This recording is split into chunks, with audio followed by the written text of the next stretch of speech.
107,7 FM, Jalan Sepajae Mahe, Suara Samudra.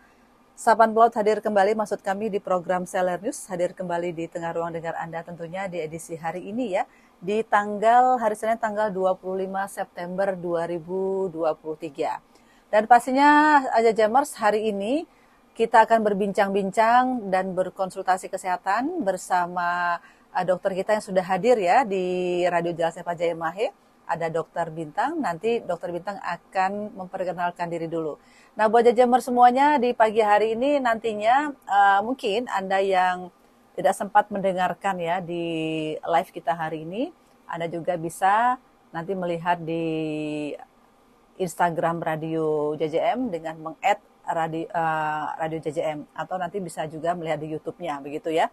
Nah, Jajamers, di persamaan kita hari ini sudah ada Dokter Bintang. Kita akan sapa dulu. Selamat pagi menjelang siang, Dokter Bintang. Selamat pagi, Jajamers kalian. Kayaknya jauh-jauh banget yang datang dari Korin Lamil ya.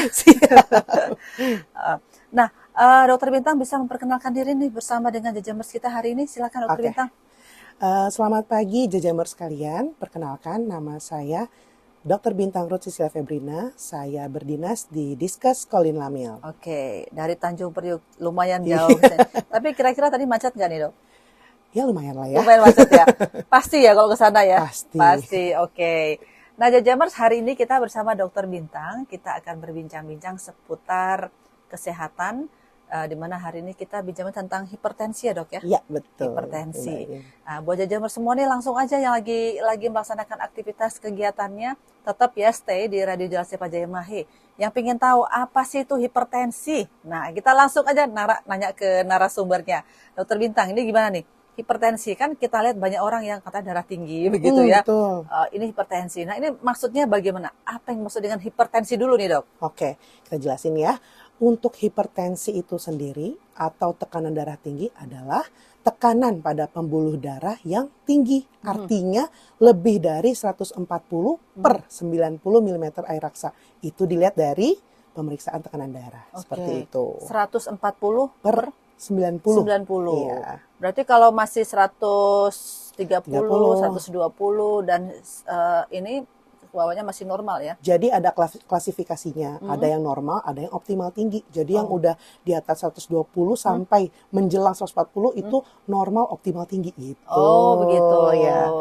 Batasnya 120 per 80 itu normalnya. Ada yang bilang pernya itu dong. Nah, jadinya kadang-kadang saya juga kurang begitu paham. Kalau pernya ini masih 80-90 katanya normal. Yang tidak normal yang berapa ini? Nah itu ada acuannya, berarti yang 140 per 90 di bawah dari itu berarti itu sistolik yang meningkat. Jadi ini ya, untuk yang angka awal itu sistolik, yaitu tekanan darah yang dibutuhkan tubuh untuk memompa darah ke seluruh tubuh. Nah kalau yang bawahnya itu diastolik, yang pernya itu diastolik, itu keadaan pada saat jantungnya lagi relaksasi setelah nah itu. Begitu. Jadi dioptimalkan memang harusnya 120 per 80 itu kondisi tekanan darah yang normal seperti itu. Nah, jadi tahu nih, karena kan kita kan biasanya kalau samapta, segeran jasmani, ini kan yang coba dicek dulu darahnya tensinya seperti apa. Itu artinya ya. Nah, kita kembali lagi tentang hipertensi. Ini gejala-gejalanya apa saja sih, Dok? Kalau hipertensi ini? Nah, gini. Jadi kadang orang suka denial nih, dibilang hipertensi tapi nggak ada rasa apapun nih. Nah betul. Itu sangat sering terjadi. Jadi memang kalau hipertensi itu kadang memang tidak dengan gejala. Kadang ada orang yang sudah tinggi sekali, kan kalau 140 hipertensi awal nih. Tapi kalau sudah 160, 180 itu kadang ada juga orang yang tidak memiliki gejala. Itu biasanya yang sudah lama hipertensinya tapi dia tidak mengetahui dan tidak mawas diri untuk periksakan. Nah, tapi kalau untuk yang awal-awal baru kena tuh biasanya ya, gejalanya itu adalah sakit kepala, pusing, terus mual, muntah, kadang bisa nyampe mimisan, kayak gitu. Atau rasanya nggak enak aja gitu. Kadang-kadang ada orang yang bilang, aduh nggak enak nih badannya, padahal ternyata di tensi dia sudah tinggi. Tensinya seperti itu. Tapi yang paling sering sih nyeri kepala, itu yang paling sering dialami gitu. Tapi ada juga nih, Dok. Nyeri kepala ini kita sedikit ya, ada juga orang yang darah rendah dia sakit kepala. Jadi kita bagaimana nih cara membedakannya? Saya ini mungkin belum periksa nih ya, belum periksa. Tapi sakit kepala, kira-kira nih saya termasuk sakit kepala karena darah tinggi ataukah sakit kepala karena darah rendah? Nah, ini bagaimana membedakannya nih? Sebenarnya ya, yang untuk benar-benar memastikan itu karena darah rendah atau darah tinggi, memang harus periksa tekanan darah. Tapi kalau dari gejala sendiri biasanya kalau yang darah rendah itu dia disertai seperti kayak lemas, mual, berkunang-kunang, yang kalau seandainya misalnya kita masukin asupan cairan yang lebih tinggi dan istirahat, dia lebih cepat betternya. Sedangkan kalau hipertensi sendiri itu memang karena tekanan darahnya sudah tinggi sekali, jadi dia memang harus diatur dan diobati. Belum tentu diobati ya. Jadi kalau misal hipertensi itu kadang kalau kita dengan ubah pola makan, pola hidup itu bisa turun, maksudnya bisa berangsur-angsur bisa turun seperti itu, kayak gitu. Karena kan kalau kita darah rendah itu memang mungkin seperti teman-teman gitu kejadian teman disuruh istirahat dulu. Betul. Istirahat. Jadi biar mungkin agak tenang gitu ya. Dulu. Terus dia biasanya saya anjurkannya minum air putih yang banyak. Siapa tahu memang karena hipotensi atau tekanan darah rendahnya itu memang karena cairannya kurang gitu. Jadi gitu. Itu ya. Ya, kalau memang darah rendah nih katanya memang pusingnya beda begitu. Pusingnya beda, lemes gitu. Mungkin pertolongan pertama disuruh minum air hangat, teh hangat. Ya biasanya seperti itu ya kalau di mana-mana. Air teh manis hangat gitu ya. Iya. Biar ada tenaga. Ada tenaga, istirahat. Lama-lama dia naik sendiri tuh. Gitu biasanya. Ya, kemudian kita lihat lagi nih, Dok. Tadi sudah ya gejala-gejalanya. Nah, ini sebenarnya orang-orang yang mempunyai darah tinggi ini, tekanan darah tinggi ini, penyebabnya apa sih, Dok? Nah, jadi gini, kalau untuk penyebabnya itu sendiri, kita bisa kenal juga namanya faktor resiko ya. Nah, itu ada yang bisa dimodifikasi, ada yang tidak bisa dimodifikasi. Yang tidak dapat dimodifikasi itu contohnya genetik. Artinya orang tua, anak yang orang tuanya memang punya hipertensi, dia punya kecenderungan hipertensi lebih tinggi dibandingin orang yang orang tuanya tidak hipertensi. Itu maksudnya turunan begitu? Turunan begitu, genetik ya. Jadi orang-orang yang punya, biasanya kita nanya kan, ada keturunan, ada riwayat keluarga hipertensi enggak gitu. Jadi ada, berarti ini orang termasuk salah satu yang punya faktor resiko. Nah, kemudian penyakit-penyakit tertentu seperti diabetes, penyakit ginjal, itu memang punya faktor resiko yang tidak bisa dihindarkan. Dan usia yang lebih dari 65 tahun, artinya sudah lansia. Jadi dia lebih punya kecenderungan. Itu yang tidak dapat dimodifikasi. Tapi kalau yang dapat dimodifikasi itu seperti konsumsi makanan, pola hidup. Kayak yang tinggi garam, terus konsumsi alkohol, rokok, terus kurangnya aktivitas fisik, terus kurang makan serat, buah-buahan, itu yang bisa dimodifikasi pola hidup itu tadi. Gitu. Jadi bisa diatur. Bisa diatur gitu. Oh iya. Jadi selama ini kan kalau kita lihat kan darah tinggi, ada yang bilang mungkin ya karena pola makan itu ya. Betul. Pola makannya mungkin tidak sehat atau bagaimana sehingga terjadilah tekanan darah tinggi. Nah, kalau kita lihat lagi nih, ini sedikit dulu nih, Dok. Sedikit dulu kita agak melenceng ke mana-mana nih. Boleh. Kita lihat tentang mitos ya, Dok ya. Ini ada mitos. Katanya nih mitos nih. Hipertensi ini orang yang suka hipertensi lah ya, nggak boleh makan daging, terutama mungkin daging kambing. Daging kambing nggak boleh. Terus makan yang bergaram-garam ini kan banyak ya, tidak harus di ikan asin. Betul. Atau di telur asin, mungkin mengandung garam-garam yang lain itu kan banyak bergaram-garam. Kemudian juga ada lagi yang bilang katanya ini sayuran hijau. Ini juga bisa menyebabkan tekanan darah. Banyak. Ada lagi suplemen kalium, kalsium, dan magnesium ini juga dapat menurunkan tekanan darah tinggi. Ini bagaimana nih? Mitos-mitos ini ya. Mitos-mitos ini. Gini. Jadi gini, satu lagi tadi aku info untuk Jajamers nih ya. Kelebihan berat badan itu tadi juga jadi salah satu faktor resiko ya. Itu dia. Jadi tadi kan saya bilang pola hidup. Nah, itu ngaruhnya juga ke berat badan tadi ya. Berat badan, kalau berat badan berlebih otomatis peningkatan tekanan darah itu bisa. Nah, saya menjawab ini nih ya sekarang yang mitos-mitos ini. Untuk daging merah, daging kambing seperti itu. Sebenarnya semua makanan di dunia ini kalau seandainya kita makan, kita konsumsi dengan batasan atau kuantitas yang normal yang sesuai itu Iya. tidak akan menyebabkan penyakit apapun. Oke. Nah, tapi untuk daging merah sendiri biasanya kenapa kita jadi itu sering dibilang jangan. Karena pengolahannya. Terutama kalau di Indonesia ini kan kita banyak kaya akan rempah-rempah dan juga memakai santan dan segala macam. Terus pakai minyak yang jenuh. Seperti contoh makanan-makanan Padang. Kan gak nikmat ya kalau seandainya kan gak pakai santan, digoreng-goreng. Nah, biasanya daging yang diolah seperti itu, itulah yang meningkatkan tekanan darah. Yang lama-lamanya ujung-ujungnya jadi hipertensi. Jadi pengolahannya sebenarnya menggunakan garam yang terlalu tinggi, dengan pakai santan, ataupun lemak-lemak jenuh, minyak-minyak yang sudah gelap lah, yang bukan yang minyak zaitun ya, Iya. itu meningkatkan. Oke. Kalau yang untuk sayur justru malah kalau kita perbanyak makan sayur, serat-seratan itu malah jadi bagus untuk tubuh kita. Nah, jadi itu sebenarnya nggak ngaruh ya kalau sayur-sayur itu ya? gitu. Kecuali penyakit-penyakit lain ya. Kalau untuk hipertensi sendiri justru malah kita menyarankan, malah menyarankan harus konsumsi sayur Pak, banyakin kayak gitu. Itu ya untuk selain untuk mengenyangkan, ya dia bagus juga karena jadi serat kan dalam tubuh ya. Oke. Kemudian kalau untuk apalagi tadi tuh ya? Garam ya? Garam, garam. Nah, garam sendiri itu yang disarankan itu 1 sendok teh kecil. Penggunaan garam sehari. Sehari 1 sendok teh kecil.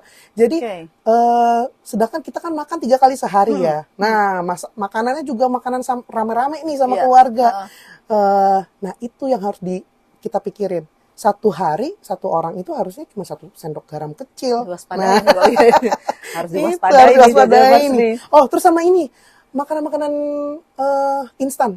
Nah, itu biasanya kalau kita lihat di belakang tuh kandungan gizi yang natriumnya tinggi. Nah, itu tuh sumber garam yang tinggi. Kita kadang cuma itu untuk banyak jadi micinnya juga ya. Banyak micin.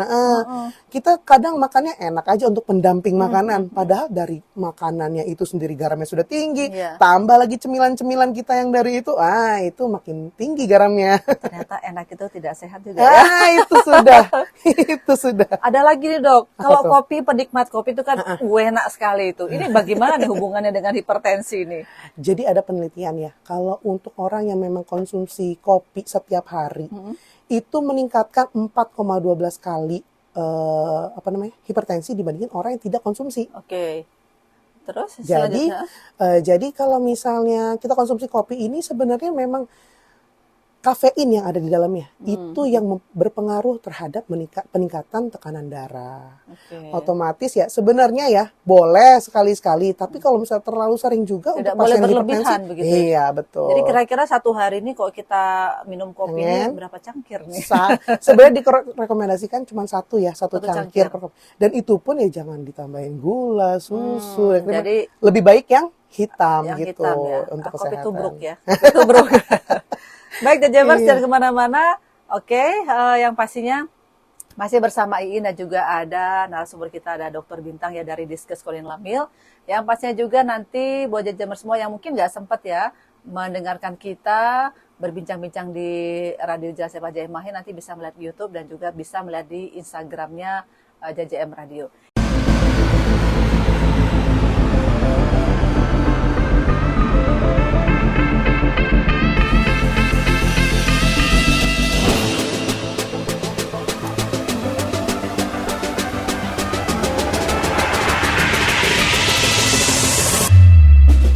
Pak Jajamar 107,7 FM masih dari kawasan Cilangkap Gedung B4 lantai 1 Dinas Penerangan Angkatan Laut.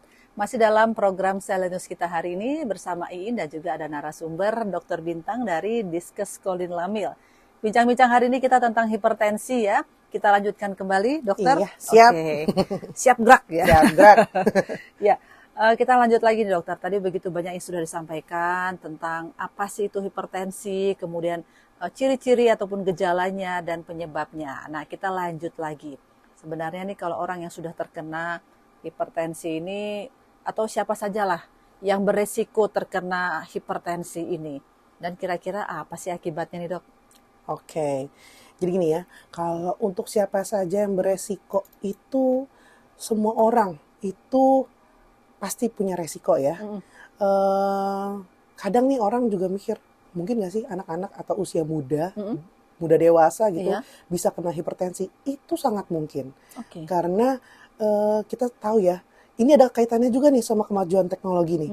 Jadi makanan, variasi makanan di seluruh daerah kita ini sekarang sudah banyak. Iya. Dan kita itu punya kemudahan teknologi dengan adanya delivery Iya. yang memudahkan kita tanpa pergi ke sana, kita sudah bisa dapat makanannya. Oke. Nah, jadi dengan makan makanan yang tadi saya bilang, yang garamnya terlalu tinggi, lemak terlalu tinggi, santan segala macam itu, otomatis kita gampang meraihnya kan.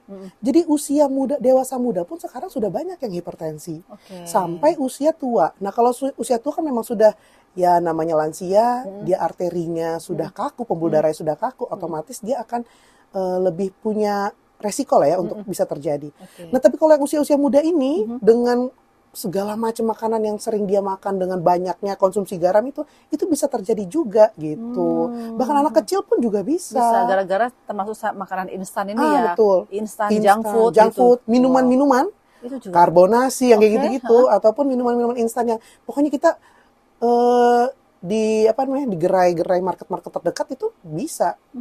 Makanya kita sebenarnya ya kalau seandainya kita beli-beli di luar-luar itu, kalau misalnya kita mau sendiri, kita mau pola hidup yang sehat, kita perhatikan tuh di belakangnya itu kandungan gizi. Kalau natriumnya sudah meningkat, ya otomatis itu jadi asupan yang berlebih di dalam tubuh kita. Jadi siapa saja bisa beresiko terkena hipertensi. Tidak tua, tidak muda, Tidak tua, semuanya tidak muda. beresiko terkena. Semua. Karena lagi-lagi mungkin dari pola makan ya. Betul. Oke.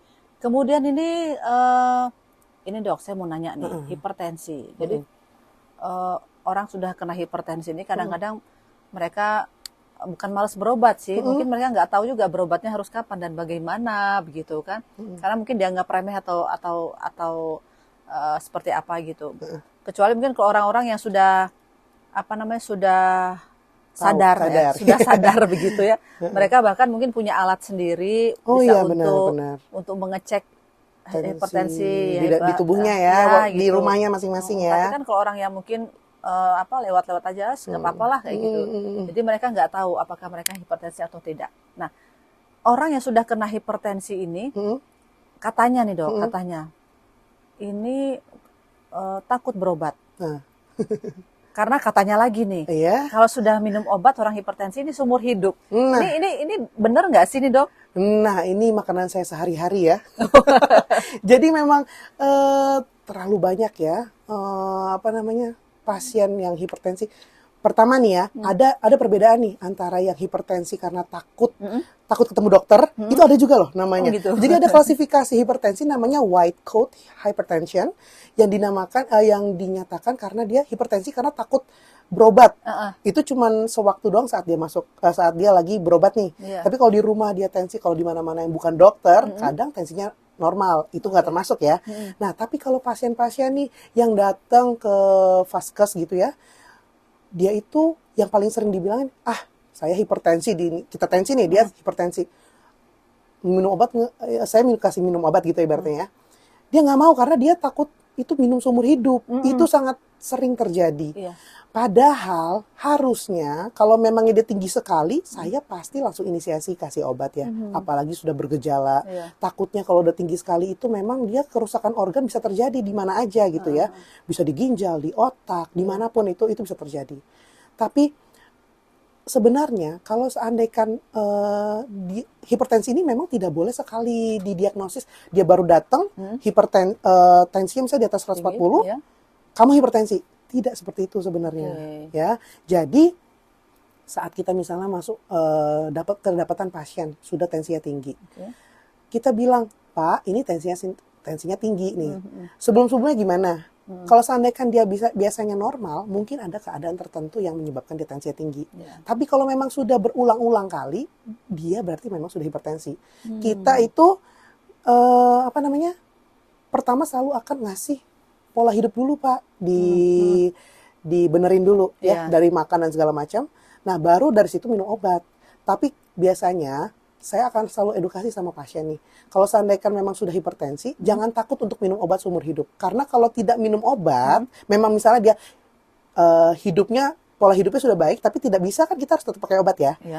Kalau tidak minum obat terus-terusan, tensi itu dibiarkan tinggi terus, akhirnya kerusakan organ yang lain. Komplikasi-komplikasi yang terjadi itu bisa terjadi kalau kita nggak minumin obat. Jadi kita bilang jangan takut minum obat seumur hidup, karena kalau tidak diminumin malah itu beresiko yang lebih besar lagi, bukan hanya hipertensi seperti itu. Tapi pengaruhnya mungkin kalau buat orang dewasa nih dok ya, dia sudah mengalami hipertensi, terus sudah minum obat seumur hidup ini.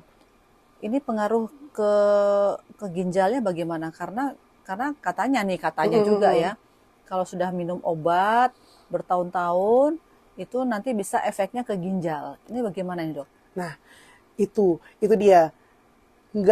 Kalau gini ya, kalau kita minum obat hipertensi sebenarnya seluruh organ juga bereaksi ya. Hati juga hepar ya, itu juga kena karena kan ekskresi obat di situ juga ya. Tapi malahan kalau kita nggak minum obat, itu makin mempercepat ginjal itu malah sakit. Jadi jatuhnya malah kegangguan ginjal atau maksudnya gagal ginjal itu malah lebih parah. Jadi lebih cepat terjadinya itu tuh kalau memang hipertensi yang tidak terkontrol kayak gitu. Jadi nggak apa-apa sebenarnya minum obat rutin terus kayak gitu, itu malah mencegah si ginjal itu kena penyakit yang lebih tinggi lah, ibaratnya kayak gitulah. Jatuh ke gagal ginjalnya malah lebih lama lah atau kayak gitu. Tapi yang pasti memang lagi-lagi memang harus banyak minum air ya dok ya. Iya betul. Jadi biar apa namanya? Sekresi urinnya atau ekskresi urinnya itu malah jadi lebih banyak gitu ya. Kalau enggak ya kita makan makanan yang kita makan itu ya tertekan semua di situ gitu. Nah kita tanya lagi nih. Tadi anak-anak tadi sudah ya, anak-anak berkemungkinan ya kena hipertensi karena tadi dari pola makan yang serba junk food, serba instan begitu ya, sehingga. Tapi kok dari anak-anak ini gejalanya kayak apa nih dok? Kalau mereka terkena hipertensi ini? Sebenarnya semuanya sama ya, hampir sama semua ya. Gitu ya. Sakit kepala lah, mual, muntah parah lah. Kadang pun juga jadi sesak lah, nyeri dada kayak gitu. Karena ya pasti berpengaruh ke organ-organ lainnya juga kayak gitu. Ya hampir sama lah sebenarnya semua orang dewasa kayak gitu. Oke deh, Jajamers, itu tadi ya dari narasumber kita tentang hipertensi ini memang banyak sekali. Banyak sekali nih kalau kita mau bertanya. Tapi kita mau break dulu apa enggak nih dok? Kita break dulu satu buah lagu ya dok ya. Boleh. Ya, yang pastinya buat Anda semuanya di siang hari ini biar nggak berlama-lama, nanti kalau kita kelamaan nanti bosan ini. Ayo Jajamers, kita lanjutkan kembali bincang-bincang kita di pagi menjelang siang hari ini ya bersama Dokter Bintang pastinya. Dan buat Anda semuanya yang baru saja bergabung, langsung aja sambil melaksanakan aktivitas Anda dan sambil mendengarkan di radio Jalas Seva Jayamahe. Kita lanjut lagi dok, masih tentang hipertensi. Tadi sudah begitu banyak yang disampaikan oleh Dokter Bintang, narasumber kita ya, tentang siapa saja resiko yang terkena hipertensi ini dan penyebabnya apa. Kemudian anak-anak apakah terkena penyakit hipertensi? Ternyata bisa terkena ya. Nah kemudian ini hubungan dengan komplikasi ini, kira-kira dok, komplikasi apa yang dari penyebab dari hipertensi ini dok? Nah, pasti banyak nih ya komplikasinya ya. Banyak sekali. Tapi yang 3 yang tersering itu pertama stroke, serangan jantung, ataupun gagal jantung. Oh parah ini. Nah parah. Sedikit cerita nih ya. Iya. Jadi dokter punya pengalaman banyak kalau untuk pasien hipertensi karena memang paling banyak ya. Di satker kami pun juga paling banyak. Mungkin di satker lain juga seperti sama itu ya. Nah, jadi gini, kalau misalnya untuk komplikasi sendiri nih, saya pernah punya pengalaman pasien terdiagnosis hipertensi sudah misalnya 2023, jadi 2022 misalnya ya. Itu dia sudah terdeteksi tuh hipertensi. Masih di angka 150, 160 per 90 per 100 lah. Itu masih kalau kategori awal kan. 1 tahun ternyata dia sudah diedukasi dan berbagai macam dilakukan. Kita suruh dia ke vaskes, tapi dia nggak mau nih. Tahun depannya, misalnya tahun ini nih kayak gitu, dia datang sudah dengan keadaan lemah tungkai sebelah kanan gitu. Jadi artinya itu sudah gejala stroke, gitu? Sudah lemah. Misalnya kita melakukan pemeriksaan ya, Pak tolong angkat tarik tangan saya. Yang satu bisa ketarik tangan saya, yang satu lagi dia lemah, nggak bisa. Bahkan buat ngebuka sesuatu, ngebuka barangnya, itu dia nggak bisa. Artinya itu sudah gejala-gejala stroke. Itu dia datang dengan kondisi tensi sudah 200 per 100 something lah kayak gitu. Jadi artinya dengan dia biarkan saja, walaupun sudah kita kasih obat dan kita sudah edukasi untuk kembali Pak, ayo Pak kita harus ini, karena memang ternyata dari istrinya dia bilang malas sekali minum obat, ada gejala pun tidak mau berobat, ya akhirnya sudah terjadi komplikasinya itu yaitu gejala stroke. Nah itu kan bahaya apabila tidak segera ditangani kan, kemungkinan untuk jadi lemah atau lumpuh sebelah itu juga sangat tinggi terjadi kalau tidak segera teratasi. Nah itu stroke tuh. Kemudian serangan jantung. Jadi biasanya kalau misalnya analoginya ya, kalau seandainya jantung normal itu biasanya gini, seperti ini gerakannya. Tapi kalau tensi tinggi atau hipertensi dia gini, gitu kan. Jadi cepat, lebih berat lah, lebih berat, gitu, lebih kuat lah bekerjanya gitu. Nah, seandainya misalnya nih kita memiliki pola hidup memang suka makan berlemak, artinya kolesterol tinggi di dalam tubuh, sudah pasti itu akan terjadi penumpukan di pembuluh darah yang kecil, pembuluh darah jantung. Nah, saat misalnya tensi lagi tinggi banget nih, atau posisi dia lagi nggak stabil nih pembuluh darahnya. Nah, itulah yang menyebabkan plak yang terjadi di pembuluh darah itu travel ke pembuluh darah yang lebih rendah. Disitulah bisa menyebabkan kalau di jantung bisa jadi serangan jantung, kalau di otak tadi bisa jadi stroke. Itu jadi menyumbat di situ, ya itulah yang serangan jantung dan segala macam. Nah, terus kalau misalnya memang stroke dan serangan jantung tidak terjadi, gagal jantung.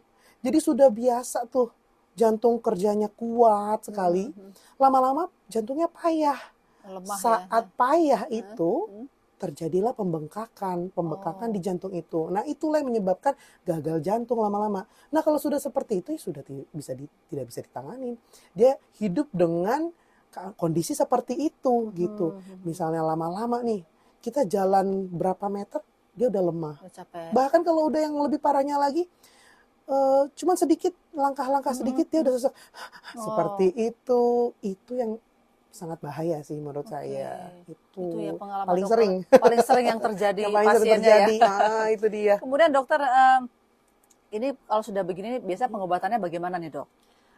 Otomatis balik lagi ke yang awal ya. Jadi pola hidup, pola makan, pola aktivitas itu yang harus benar-benar kita jaga. Karena memang benar ada pasien juga yang hipertensi karena dia takut banget, dia sakit, dia benar-benar pengen sehat, dia benar-benar atur pola makannya, akhirnya selain tensinya turun, kolesterol juga turun, akhirnya sampai sekarang dia tidak perlu pakai obat lagi. Udah sadar. Udah sadar. Tensinya jadi normal, tidak perlu pakai obat lagi. Aduh, pokoknya bagus deh. Jadi memang ternyata benar kalau kita pola hidupnya kita bagusin, makannya yang bagus gitu ya, makan yang sehat, olahraga fisik, direkomendasikan itu 5 kali minimal seminggu. Aerobik artinya yang benar-benar dinamis ya, kayak jogging, jalan cepat gitu, senam atau berenang. Itu minimal 5 kali, itu rekomendasinya segitu tuh.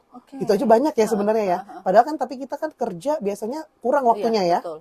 Tapi kalau kita sempat-sempatkan gitu, apalagi kalau misalnya dinas, kita kan Selasa Jumat biasanya diwajibkan ya. Nah itu kalau kita manfaatkan betul-betul, tambah pola makan, itu yang tensi-tensi tinggi aja bisa normal. Berarti kan kita sebenarnya bisa mencegah itu semua gitu. Berarti bermula dari keinsyafan. Kalau sudah insaf itu, betul. Jadi pola makan, pola hidup itu sudah mulai teratur dan bisa terkendali begitu ya. Betul dok, sekali. Kemudian dok, kita mau nanya lagi nih, sebenarnya nih hipertensi ini bisa nggak sih dicegah? Nah, itu seperti yang saya tadi bilang tadi, semuanya bisa dicegah.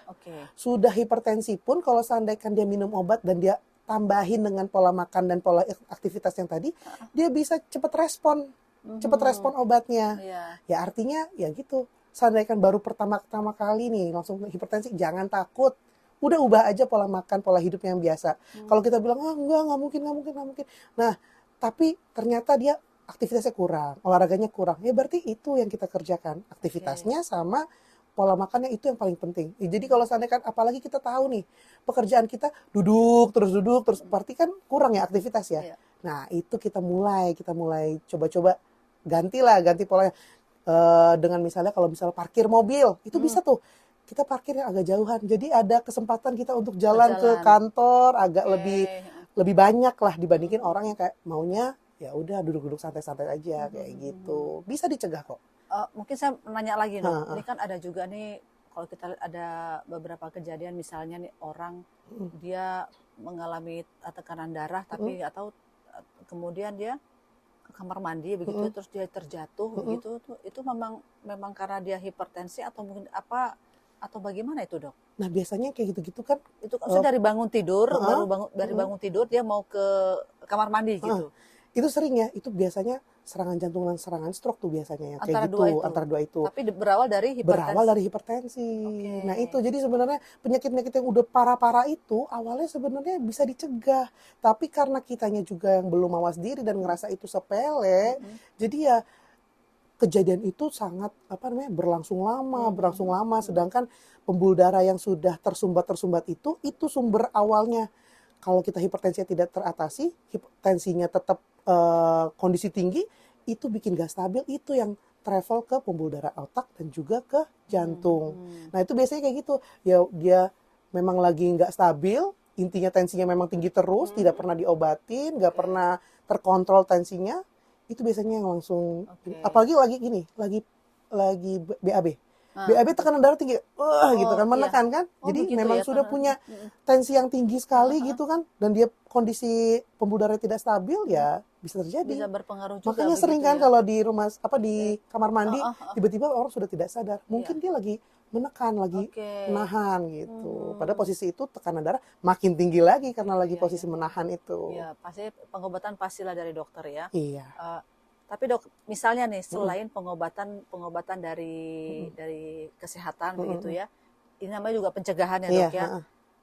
Bisa nggak sih kita mungkin menggunakan apa ya semacam herbal atau bagaimana gitu? Seledri sih yang biasanya, seledri timun itu ya biasanya bisa mengurangi tensi itu ya? yang tinggi gitu. Di jus lah, di apa namanya? Itu tidak berpengaruh ya misalnya dengan kita kan minum obat nih, minum obat dari dokter, tapi kita juga mengkonsumsi itu. Oh, nggak berpengaruh. Nggak berpengaruh maksudnya ya? bukannya nggak apa-apa gitu, nggak tabrakan. Justru malah berbarengan aja itu malah lebih baik kayak gitu. Itu membantu pemulihan lah sepertinya itu biasanya. Boleh seledri timun itu paling sering tuh dikonsumsi sama pasien-pasiennya hipertensi. Lebih cepat kayak gitu. Oke, sebelum kita akhiri kebersamaan kita, mungkin dokter ada yang mau disampaikan nih buat jajamers kita nih terkait dengan hipertensi ini, mungkin harus menjaga pola hidup sehat atau apa nih buat jajamers kita nih dok? Nah, untuk jajamers sekalian, jangan takut kalau memang terdiagnosis hipertensi. Kita bantu dengan pola hidup yang sehat, olahraga, aktivitas terus, itu pasti bisa menurunkan hipertensi. Intinya, pola hidup yang sehat itu pasti akan membawa kenikmatan ya untuk kesehatan kita. Nah, untuk penghujung acara, saya mau sarankan nih untuk semuanya, jajamers sekalian, dengarkan terus Radio Jalas Viva Jayamahe Suara Samudra di 107,7 FM dan jangan lupa follow Instagram JJM di @JJMRadio. Oke jajamers, itulah kebersamaan kita ya di program Salad News kita hari ini bersama Dr. Bintang pastinya. Mudah-mudahan apa yang disampaikan tadi dari Dr. Bintang itu menjadikan referensi buat kita semuanya agar kita kembali ke hidup sehat. Dan di program Salad News, Iin harus undur diri. Salam Jalas Eva Jayamahe, justru di laut kita jaya.